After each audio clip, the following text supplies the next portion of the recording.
All right. Good morning, everyone. Today we're going to talk about the physics of screenwriting. It's time to begin.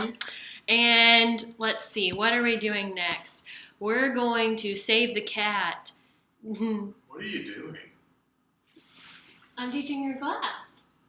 You were asleep, and I've already taken it, so I know what's going on. Good point.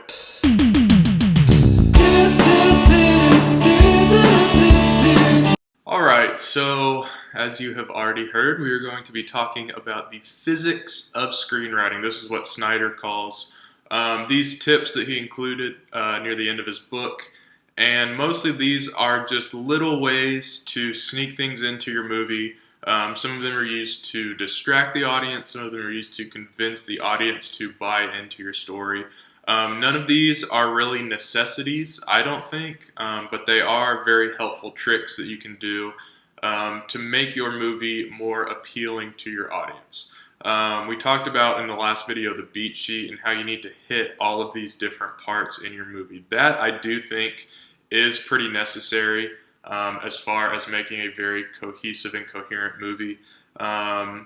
These, I think, are good to do, but like I said, these are not going to be necessities. I'm not expecting all of your screenplays, your movies to have them, just like I don't expect every movie that I go see in the theater to have them. But as we go through these different tips that Snyder has, you'll probably think of many more examples than I have time in this video to give for them.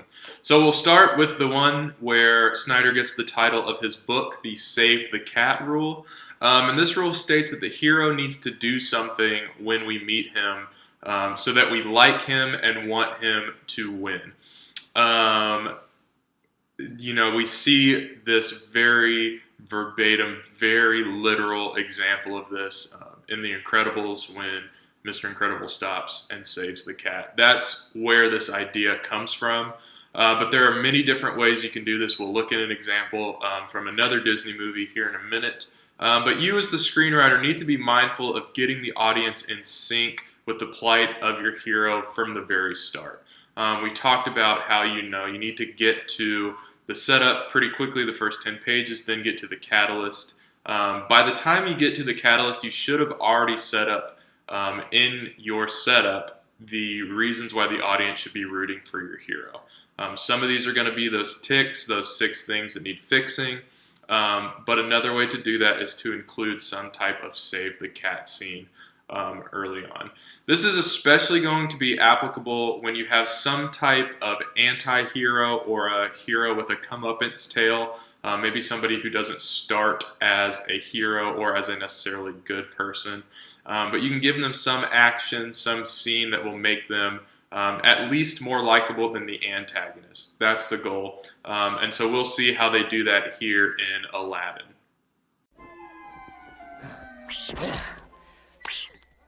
And now, esteemed Effendi, we feast, all right.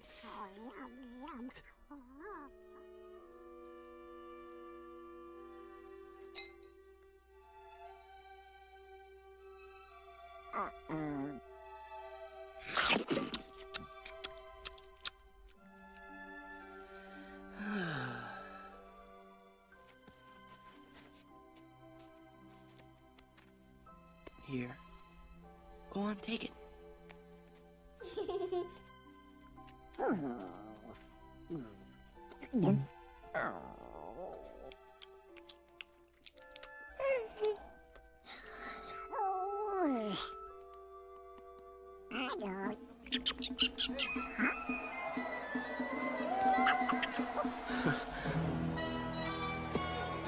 On his way to the palace, I suppose. Another suitor for the princess.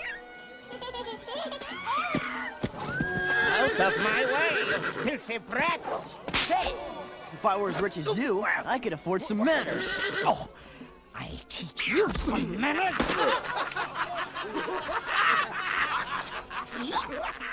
Look at that, Abu. It's not every day you see a horse with 2 rear ends. You are a worthless street rat. You were born a street rat. You'll die a street rat, and only your fleas will mourn you. I'm not worthless. And I don't have fleas. Come on, Abu. Let's go home. All right, the next one that Snyder talks about is called The Pope in the Pool, and this comes from a movie. I can't even really remember the title of it. I've never seen it, but he mentions that there is a scene where there is some very important dialogue going on, and during that scene, the Pope is, in his bathing suit in the pool. And so he says he's very distracted by that, and because of that, he doesn't feel like he's just being spoon-fed exposition, backstory, details of the plot, whatever, because there is something else going on while the characters are discussing this exposition. And if you don't have this type of tactic when you are delivering your exposition, because chances are there's going to have to be exposition no matter what, in either your setup or some of your earlier scenes, that can start to get kind of boring and tedious. So you need to distract your audience somehow when you are delivering this. You can do that by giving them something surprising to look at, like the Pope in the pool.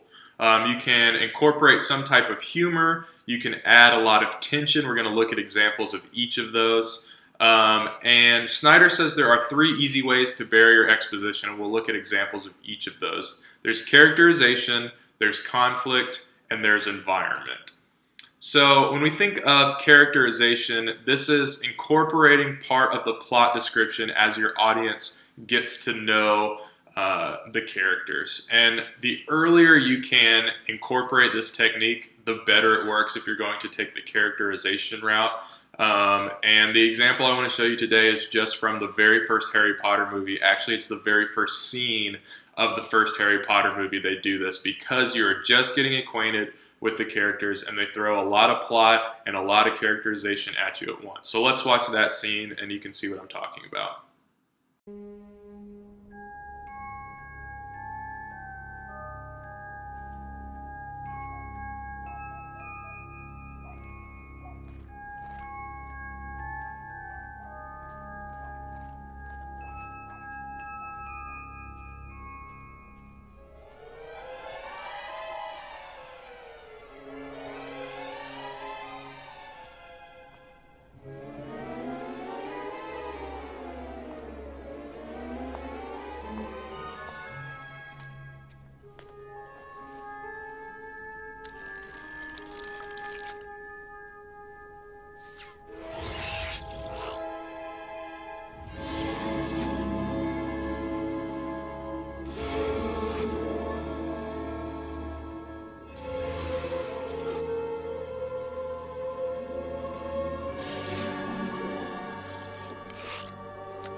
I should have known that you would be here, Professor McGonagall.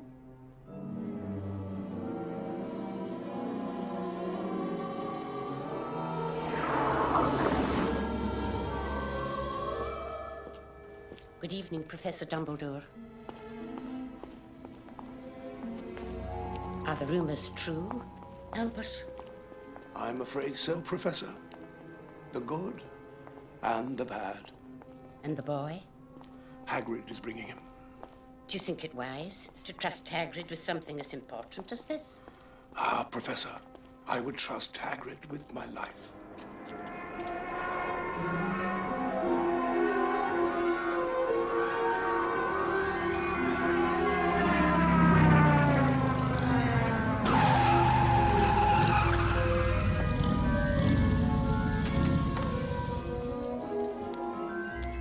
Professor Dumbledore, sir. Professor McGonagall. No problems, I trust, Hagrid. No, sir. Little Tyke fell asleep just as we were flying over Bristol. Try not to wake him. There you go.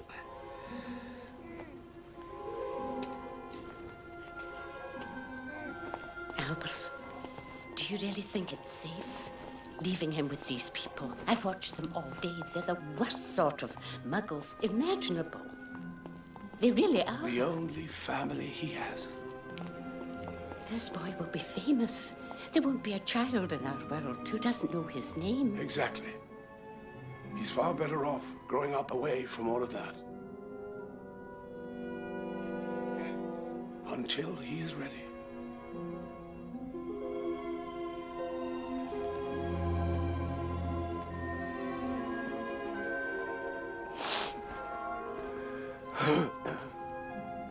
There, Hagrid. It's not really goodbye after all.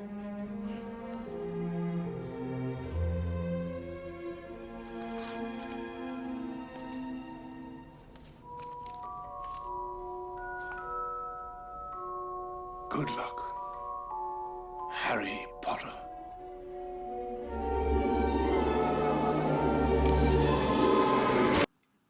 Another way that you can throw the Pope in the pool, so to speak, is to distract your audience with a lot of tension and conflict. And there's a couple different ways to do this. It could be just the villain and the hero are having a very tense moment. I think of like the James Bond movies. So you've got James Bond, he's tied to a table and there's a laser coming to cut him in half.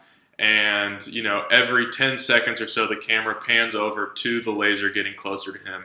The whole time, the villain is explaining what he is going to do. He's telling you the plot of the movie, but you don't really focus on that so much. You're getting the information, but really you're just thinking, okay, how is James Bond going to get out of this? It could be more than, just a physical fight. There could also be a separate verbal fight happening as well. So while the good guys are fighting the bad guys, the good guys are also conversing with themselves. I think of that scene in The Incredibles where Mr. and Miss Incredible are fighting all the bad guys, but they're also bickering with each other while they do that. That's a good way of incorporating this tension and conflict. Or maybe the audience overhears some exposition while the hero is distracted. So the hero is not even really paying attention, and there's something going on that is distracting them, and we as the audience hear some important plot while switching back and forth from the hero's perspective and to whatever that is. I think of that scene in Dumb and Dumber where they have eaten the atomic pepper sauce, and you know, the villain goes and makes a phone call. He's telling his boss everything that's going on, while the whole time Harold and Lloyd are just trying not to die. They're trying to drink all the water they can and douse their tongues from this atomic pepper scene. So it's got some humor incorporated while we're also getting the exposition. And then you can do this, you can distract the audience by the surroundings of your scene, by the environment. So you can show something flashy while exposition unfolds. You can be showing them some type of new technology that you've incorporated, or just things that are happening in the background. This is probably the most common one that they do. People are talking to each other and there's just things going on all around in the background. You could also do this by adding a little humor. Snyder mentions a couple examples of this in the book, so I'll just direct you there to find those. So that's the Pope in the pool. Then we've got this thing called double mumbo jumbo, and this is one that Snyder actually warns you against using. And basically what he means by that is you don't want to have too many pieces of magic per movie. So you don't want to show aliens land in a UFO and then get bitten by a vampire, because that's just too much magic for one universe, one movie. And this is a very important rule. I think I tend to agree with it, but I also notice that it's broken all the time. And one of the biggest offenders of this, which Snyder mentioned in the book, is the movie Signs. Where the whole premise of the movie is that these aliens are invading Earth, and it seems that God's providence has proved his existence. And those two ideas seem to contradict each other, and they make it sort of difficult to follow logically how one thing leads into the other. So you want to be aware of this double mumbo jumbo. And he also mentions superhero movies. You know, make sure there's only one way that the hero can get the powers. That's very easy to sort of water down. Another thing that we want to look at quickly is what Snyder calls laying the pipe. And by pipe, basically, he just means the groundwork for your movie, your setup, any backstory you need to do. And we see this sometimes that Act 1 just seems to go on forever and ever and ever. 40 minutes of setup is too much. Look at your beat sheet. Break into two needs to happen by page 25. If it hasn't happened by then probably you're laying way too much pipe. And I know you may be saying, all right, you've been talking about It's a Wonderful Life, this whole class, and how great it is and how it's the perfectly written movie, and Act 2 doesn't even really start until halfway through the movie. Well, when you're Frank Capra, you can scoff at this rule and you can write movies however you want, but until then, I would suggest wrapping up Act 1 by page 25. And there's a lot of really easy ways to do that, and really what you need to focus on is not laying too much pipe. You can also have too much marzipan, is another thing that Snyder talks about, which is when you fall in love with a certain element of your movie idea and you cling to it and just squeeze it and squeeze it and squeeze it, try to milk everything you can out of it until it's dead. Typically in movies, a little is going to go a long way. More in this case does not always mean better. So I would recommend you focus on one concept at a time. Don't try to throw too much on your audience at once. That goes back to the double mumbo jumbo. But also don't take one idea and just rely on that for the course of the entire movie. Because that will either make your audience bored if you do that, or if you try to give them too much to digest at once, they're going to get confused. This is also just a little note that I've added. This isn't in the book, but one of my writing teachers gave me this advice, and I think it's pretty applicable when it comes to movies as well as just writing prose, whatever. You shouldn't have too many characters with similar names. That gets confusing on your audience. And also, one character should not have too many nicknames. Try to make each character have one or two names max, because it just tends to get confusing to your audience. All right, the next thing that Snyder talks about is making sure that your conflict is fast-paced. If bad guys are involved, a lot of times they're going to be off-screen, and we talked about after the midpoint is typically the section of your movie where the bad guys close in. Well, we're not going to see the bad guys the whole time, even when they're closing in. But you want to make sure that they're always present in the audience's mind. You've got these times, you've got the introduction to the B story, you've got the fun and games section where maybe you try to distract your audience from thinking about the imminent danger. But if the bad guys close in too slowly, the threat does not become threatening anymore. So the danger must be a present danger. So the stakes always need to be high, the consequences need to be imminent. And there can be a long-term plan. There can be, the villain from James Bond has this overarching theme that he's going to try to apply. But along the way, there also needs to be little bouts of danger that is always right in front of the hero. A good example of this, I think, is in the Lord of the Rings movies with the ring wraiths. Tolkien did this, he's got Sauron and the big baddies in this, but there's also secondary villains and minions that creep in from time to time. And it's not just the ring wraiths there, there's different ones in different sections, but that's, Frodo kind of always feels like the ring wraiths are sort of on his back during that time. So think of something like that. Make sure that your danger is not a glacier. It needs to be fast moving, it needs to be present in order to be compelling.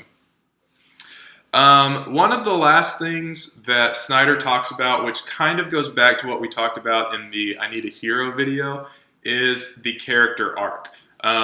We talked about how you need a really good character arc for your hero, but Snyder also says that every single character in your movie needs to change in some way over the course of the story. Your story should be so important, so life-changing for everybody involved, including the audience, that it affects every single person in its orbit. And this is something that has happened since the beginning of time with every story that's been told. They're supposed to show growth and change in your characters. And the arc is the change that occurs to any character throughout the movie, the beginning, the middle, and the end. Every character needs to have a journey, even if it's not the focus of the movie, even if we're not talking about your hero, who obviously needs to have this character arc. But everybody needs to have an arc of something. They need to change from the first time we see them to the last time we see them. The exception that Snyder gives is the bad guy. He'll change one way or another, whether it's, he was alive when we saw him and now he's dead, or, there's something that is going to change. The typical emotional arc that we think of does not need to necessarily apply to the bad guy. But I think that we can see that there is potential for all the characters to change in the movie. So I do want to look back again. We talked about this when we were talking about heroes at Moana. And really the last scene in the finale, in the climax of that movie. And I want you to look at how the hero of the movie and the villain of the movie, and then also Maui, how all three of them have completed these arcs over the course of the movie. So let's watch this clip from that.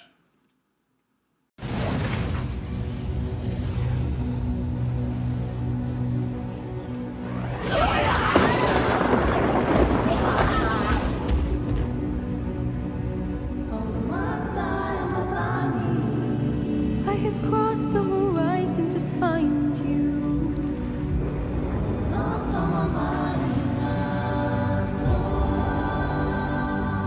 I know your name. They have stolen the heart from inside you.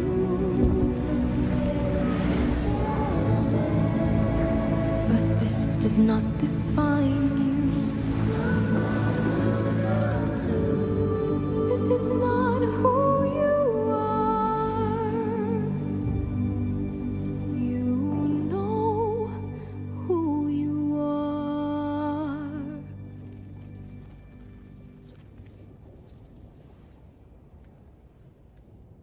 Who you truly are.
The chicken lives.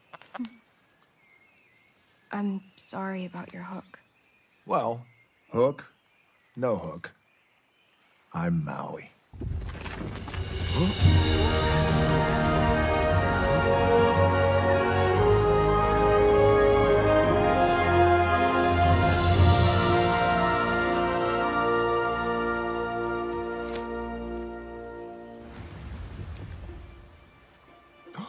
Tafiti! Hey, how you been? Look, what I did was wrong. I have no excuse. I'm sorry.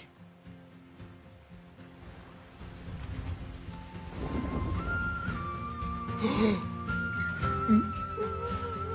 know, it'd be rude to refuse a gift from a goddess.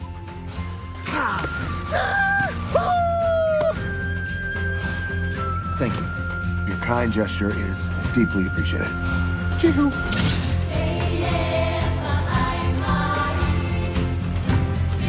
All right, and then the last thing that we're going to talk about today is this idea of keeping the press out of your story. And Snyder credits this idea to Steven Spielberg, who in his 80s movies especially really perfected this technique. He had these sort of science fiction, world-shattering type of movies, but he kept them very small scale. So like E.T., for example, or even Jaws, we can think of that. E.T. is one of the few alien stories that doesn't involve a worldwide press involvement. And that's because Spielberg discovered that bringing the press into the story sort of blew the reality of the premise.